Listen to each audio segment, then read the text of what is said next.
Hello everyone. Today we're going to be tying the Shinshutsu Kebari, which is the leech pattern Shinshutsu Kebari. Real simple. These are all the same fly, just they've all been fished before or held in my box.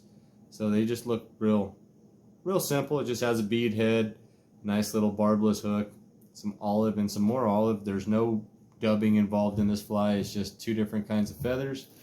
And one feather over here happens to be the hairline Select Marabou Olive Brown, which is what we'll be using for the tail. And for the front portion of the body, we'll be using the Hairline Grizzly Soft Hackle Olive. Because in my area, the leeches that I normally find are olive or an olive brown color. And that's why I'm tying this in this color. Now, leeches can be found in multiple different colors, blacks going to reds, and variations of like green with spots and stuff like that. Leeches are interesting, and they're a main food of a lot of different fish because they can be found in the rivers all year round. Even in the middle of winter, you can find leeches in a river, which is just amazing. So I'm going to go ahead and get started tying this up. It'll be tied up on a size 12 barbless, followed by a tungsten slotted bead head. This is 5/32 of an inch. We'll be using olive uni 50 denier thread, grizzly hairline soft olive, olive brown marabou for the tail, and that's pretty much it for the list of ingredients and stuff. So I'm gonna go ahead and get to cranking on the vise, and we'll show you what this thing looks like. All right, so starting out, I'm gonna go ahead and I already got the hook in the vise here with the bead head on there. I'm going to go ahead and start out by just applying some thread right here behind the hook. Well, once I can get it to stop grabbing onto my bobbin. Just going to go ahead and throw that right there.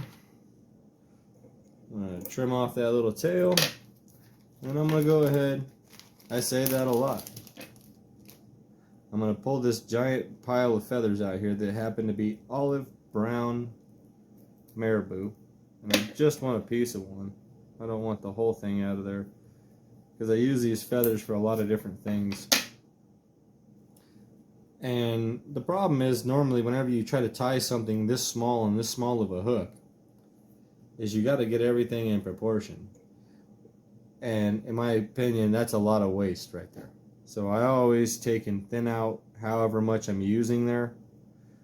I'll pull some out of there just like so, just so I just have what I need to tie this fly. Alright, well, now that I've got just the right amount of marabou, it's just the tip of the tail is all this is on that feather. I'm going to go ahead and go around there a couple times, and I want this to be about 1.5 to 2 inches long in length of a fly. And it don't have to be really pretty or nothing like that. The thing is that fish, from my experience, fish, they will go for flies that look more ratty and more beat up and are sparsely tied than they will going for one that's perfectly tied. I'm going to go ahead and say go ahead a couple more times. And what I do here is I take this grizzly soft hackle feather and I shove it up into that gap, into that bead head, just like that. And I'm going to bring my olive thread here right back to where I had stopped the tie on for that tail.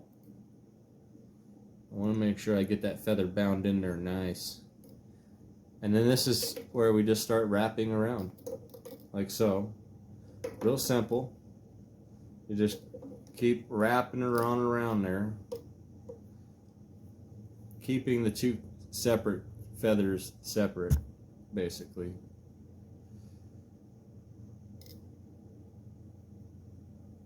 Get a hold of the end of that, and then I'll just pinch that, break it right off, like so.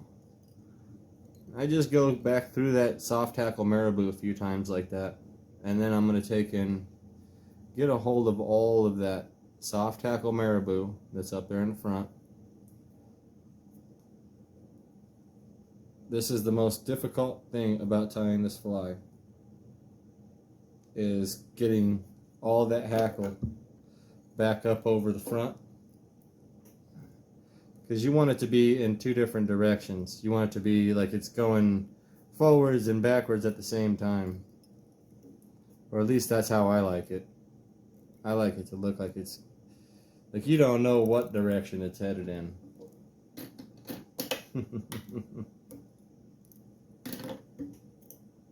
Beautiful right there. Looks nice and rough.